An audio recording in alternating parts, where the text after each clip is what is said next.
Doctor साहब, आपकी गोलियों से मुझे बहुत फ़ायदा हुआ, thank you so much. But अभी मैं अच्छा हो गया हूँ, अभी मुझे गोली बंद करना है। तो आप मुझे बताइए कि मैं फटाक से गोली बंद कर दूँ, या मेरे कोई-कोई दोस्त मुझे बोल रहे हैं कि भई अभी तू ये गोली खा रहा है, तुझे अब ज़िंदगी भर गोली लेना ही पड़ेगा। इस तरह मेरा मज़ाक उड़ा रहे हैं। तो क्या सच है? मैं परेशान हो गया हूँ। मतलब एक तरफ मैं खुश भी हूँ, हैप्पी भी हूँ कि अभी मैं 6 महीने पहले जो कंडीशन में था, उदास बैठा रहता था, अब वैसा नहीं है। अब फ्रेश हूँ, हैप्पी हूँ। बट दूसरी तरफ मेरे घरवाले और मेरे दोस्तों ने और गूगल पे भी पढ़-पढ़ के मैं परेशान हो गया हूँ कि ये गोली मुझे अभी हमेशा खानी ही पड़ेगी क्या?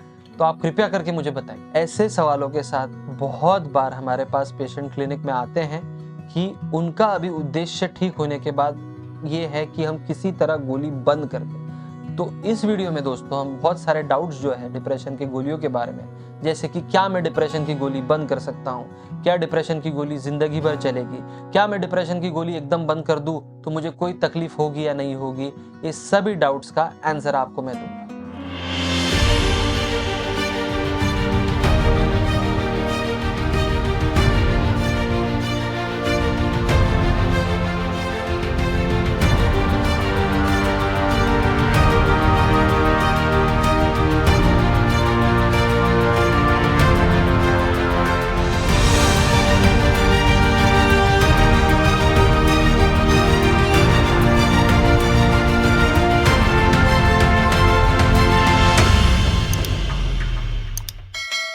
नमस्कार दोस्तों, मैं डॉक्टर सागर मुंदड़ा, साइकियाट्रिस्ट, मनोचिकित्सक मुंबई में और महाराष्ट्र के बहुत सारे पार्ट्स में प्रैक्टिस करता हूँ।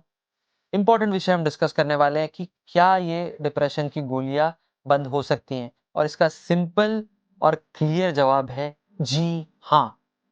लेकिन इन्हें बंद कैसे करना है, कब बंद कर सकते हैं, कौन से पेशेंट में कैसे होगा, ये आज हम डिस्कस करेंगे। जब हम डिप्रेशन की बात करते हैं दोस्तों, तो डिप्रेशन 2 टाइप के होते हैं। सबसे पहला होता है एक्यूट डिप्रेशन, जो आपको 15 दिन या कुछ हफ्ते या फिर कुछ महीनों के लिए हुआ है और ये पहली बार हुआ है। तो अगर आपको डिप्रेशन होकर कम समय बीता है और वो पहली बार ही आपको डिप्रेशन का एपिसोड हुआ है, तो हम 6 से 9 महीनों का कोर्स करते हैं मेडिसिन का। 9 महीने के बाद हम धीरे-धीरे, हौले-हौले मेडिकल सुपरविजन में पेशेंट को मॉनिटर करते हुए धीरे-धीरे गाड़ी रोकने की कोशिश करते हैं। धीरे-धीरे जो 100 के स्पीड पे हम चल रहे थे, 100 का 80, 80 का 60, 60 का 40, 20 और ऐसे करके 0 पे लाने की कोशिश करते हैं कि पूरी गोली पेशेंट की बंद हो जाए। दूसरे टाइप का डिप्रेशन होता है क्रॉनिक डिप्रेशन या फिर रिकरेंट डिप्रेशन। क्रॉनिक मतलब जो सालों साल से चल रहा है, और रिकरेंट मतलब बार बार हो रहा है कि पहले एक बार हुआ था, ठीक हुआ था, फिर ठीक थे, फिर वापस हो गया, फिर वापस ठीक हुए, फिर वापस खराब हो गए। तो ऐसे वाले जो डिप्रेशन है, इनको बहुत बार लॉन्ग टर्म मेडिसिन देनी पड़ती है। तो ये एक अच्छी बात हमें समझ में आ गई कि अधिकतर केसेस में हम गोली बंद कर सकते हैं। लेकिन हमारे पास प्रॉब्लम ये होता है कि पेशेंट ठीक होने के बाद वो बोलते हैं कि भाई अभी तो लाइफ मेरी झिंगा लाला हो गई है, क्यों खाऊं मैं ये गोलियां? और एक दिन वो गोलियों को उठा के फेंक देता है, एकदम से बंद कर देता है। तो सडनली अगर आप डिप्रेशन की गोलियां बंद करेंगे बिना सुपरविजन के, तो आप फिनिश हो जाएंगे, लिटरली फिनिश हो जाएंगे। सडनली स्टॉप करने के बाद जो जो सिम्टम्स होते हैं उन्हें हम याद रख सकते हैं बाय द निमोनिक फिनिश, जो मैं भी आपको बताने वाला हूँ। अचानक कर दी आपने गोली बंद, तो आपको ये फिनिश वाले जो विड्रॉल सिम्टम्स है, ये अधिकतर डे 1 से लेके डे 15 टू डे 20 तक दिखेंगे। जब आपने गोली बंद करी, अगले दिन से लेके उसके 15 से 20 दिन बाद तक। अब पता करते हैं वो क्या क्या होगा, क्योंकि ये आपको जानना एज अ पेशेंट या रिलेटिव जरूरी है, क्योंकि बहुत बार ये गलती पेशेंट कर देते हैं। एफ मतलब फ्लू लाइक सिम्टम्स। इसमें क्या होता है, आपको फ्लू में क्या होता है, सेम वैसा होना शुरू होता है। आपको बुखार आता है, आपको बॉडी में फटीग या फिर ऐसा लगता है कि बहुत थकावट है, आपको मसल एक होता है, आपको उल्टी जैसा कभी कभी होता है, आपकी कभी कभी नाक बहती है। तो पूरे फ्लू जैसे सिम्टम्स होते हैं। मान लीजिए कोई आपको वायरल हो गया है। अगला है आई। आई मतलब इंसोम्निया।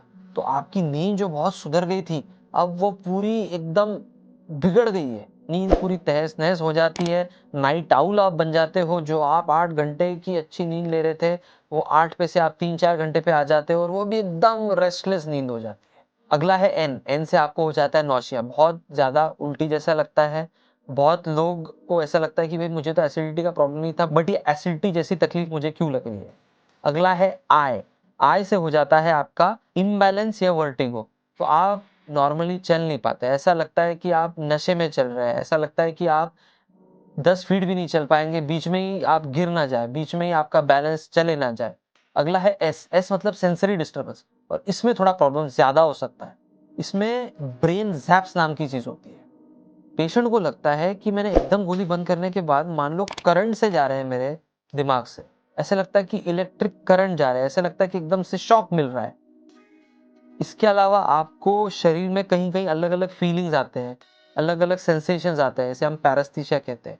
तो ये जो ब्रेन जैप्स है, जिसमें आपको एकदम करंट जैसा लगता है ब्रेन में से जा रहा है, ये विड्रॉल सिम्टम है, और ये धीरे धीरे धीरे धीरे धीरे अपने आप ठीक हो जाएगा। जो पेशेंट को लगता है कि भाई मुझे कुछ कैंसर हो गया है क्या, या फिर मेरे को करंट का कुछ प्रॉब्लम हो गया है क्या, या फिर मुझे अभी लकवा मारेगा, या फिर मुझे अभी स्ट्रोक आ जाएगा, या फिर मुझे अभी माइग्रेन हो जाएगा, तो ये कुछ नहीं है, ये ब्रेन जैप्स एक तरह का विड्रॉल सिम्टम ही है। अगला चीज एच, एच मतलब हाइपर अराउजल, हाइपर मतलब ज्यादा, अराउजल मतलब उत्तेजित। तो आप बहुत ज्यादा उत्तेजित हो जाते हो। जो डिप्रेशन ठीक होने के बाद आप एक एक्टिव हो जाते हैं, बट हाइपर एक्टिव नहीं रहते हैं, रिलैक्स रहते हैं, वो भी परिस्थिति आपकी गड़बड़ा सी जाती है। आप छोटी छोटी बातों पे बहुत इरिटेट होना शुरू हो जाते हो, आप छोटी छोटी बातों पे बहुत एंग्री हो जाते हो, आप एक जगह शांति से बैठ नहीं पाते, इधर से उधर, इधर से उधर, इधर से उधर, इधर से उधर आप कॉन्टिन्यूसली चलते हो। 10 मिनट भी एक जगह बैठना आपके लिए बहुत मशक्कत का काम हो जाता है, हिमालय चढ़ने जैसा काम हो जाता है। तो ये जो फिनिश है, एफ से फ्लू लाइक सिम्टम्स, आई से इंसोम्निया मतलब नींद ना आना, एन से नौसिया, आई से इम्बैलेंस, एस से सेंसरी डिस्टर्बेंस, और एच से हाइपर अराउजल। ये अगर आपको प्रिवेंट करना है तो आपको सिंपल चीज करनी है। आप पूरी तरह ठीक हो, आपको मेडिसिन रोकनी है, तो आप जाइए, आपके साइकेट्रिस्ट से मिलिए, उनको बोलिए, आपके केस के अनुसार वो धीरे धीरे जैसा मेडिसिन कम करना उनको उचित लगता है, वो धीरे धीरे धीरे धीरे उचित करेंगे। अगर धीरे धीरे वो कम कर रहे हैं फिर भी आपको तकलीफ लग रहा है, तो उसे और धीरे, जिसे हम माइक्रो टाइट्रेशन ऑफ डोसिंग बोलते हैं, कि भाई बहुत ही होले होले होले होले होले हमको कम करनी होती है, वो आपके डॉक्टर करेंगे। बट कृपया इसमें दो मेरी रिक्वेस्ट आप जरूर ध्यान रखिए। एक, मुझे वापस डिप्रेशन आ गया है, ऐसे भी लोगों को लगता है। आपको वापस डिप्रेशन नहीं आया है, ये विड्रॉल सिम्टम्स जो है आपको ये फूल करने में सक्सेसफुल हो गए कि अरे आपको वापस डिप्रेशन नहीं आया है, रिलैप्स नहीं हुआ। दूसरी चीज, घर वाले बहुत डर जाते हैं और बोलते हैं कि भाई अगले बार ये डिप्रेशन की गोली आप कुछ भी हो जाए मत लेना। उनका डर जायज है, बट उसका रीजन जो है वो गलत है। तीसरी चीज, आप भी बहुत चिंतित हो जाते हैं और आप डॉक्टर के पास एक तो जाते ही नहीं वापस, या फिर जब जाते हैं तो आप बोलते हैं कि अभी आप कुछ भी करिए बट मुझे ये गोली कल ही बंद करना है। ये बात ध्यान रखना जरूरी है। Rome was not built in a day. आप जो ठीक हुए वो एक दिन में नहीं हुए हैं, over a period of time ठीक हुए हैं। जब तकलीफ भी हुई थी तो over a period of time धीरे धीरे बढ़ी थी, ठीक भी हुए तो धीरे धीरे हुए हैं। तो मेडिसिन भी जो जाएगी वो धीरे धीरे ही कम होगी। और मैं आपको बताता हूँ, majority केसेस में जो अक्यूट केसेस थे जिनमें और बाकी कोई तकलीफ नहीं थी, जो ठीक हो गए हैं, अराउंड 1 से 2 महीने में धीरे धीरे मेडिसिन कम की जाए तो कोई भी प्रकार के साइड इफेक्ट्स नहीं दिखते हैं, लाइफ झिंगा लाला हो जाती है।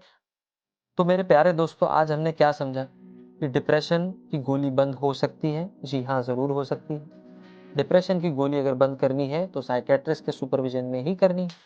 डिप्रेशन की गोली बंद करनी है तो उसे धीरे धीरे करके ही करना है। डिप्रेशन की गोलियों का एडिक्शन नहीं होता है। एक और चीज़ मैं फाइनली बोनस टिप आपको देता हूँ, ये भी बहुत ज़्यादा पेशेंट के दिमाग में कन्फ्यूजन होता है कि डॉक्टर साहब ये गोली से हमारी किडनी और लिवर खराब हो जाएगा। तो अधिकतर डिप्रेशन की गोलियों से ना किडनी ना लिवर खराब होने वाला है। अगर आपका पहले से लिवर या किडनी का कोई तकलीफ है तो आप आपके साइकेट्रिस्ट को पहले बताइए। जो 10 मेडिसिन आपको दे सकते हैं उनमें out of all of which are safest medicine आपको देंगे। बट ये जो एक गलत फहमी है, जो एक एपिडेमिक की तरह साइकेट्रिक पेशेंट्स और उनके रिलेटिव्स में होती है कि इनका नशा हो जाएगा, इनका एडिक्शन हो जाएगा, ये कभी बंद नहीं होगी, इनसे किडनी खराब हो जाएगी, ये सभी गलत फहमियों को मैंने दूर करने की कोशिश की है। अगर आपको हमारे वीडियोस अच्छे लग रहे हैं दोस्तों, अगर आपको लग रहा है कि साइंटिफिक अच्छा कंटेंट है जिससे हमें मदद हो रही है, तो कृपया करके आपके दोस्तों में, आपके फैमिली में शेयर कीजिए, जिससे जो भी depression, anxiety, mental health issues, sexual health issues, addiction इससे जूझ रहे हैं, उनको एक आशा की किरण मिलेगी, उनको एक सही दिशा मिलेगी, और आप आपके एक शेयर से, एक लाइक से, एक कमेंट से किसी न किसी व्यक्ति को मदद जरूर कर पाएंगे। Thank you.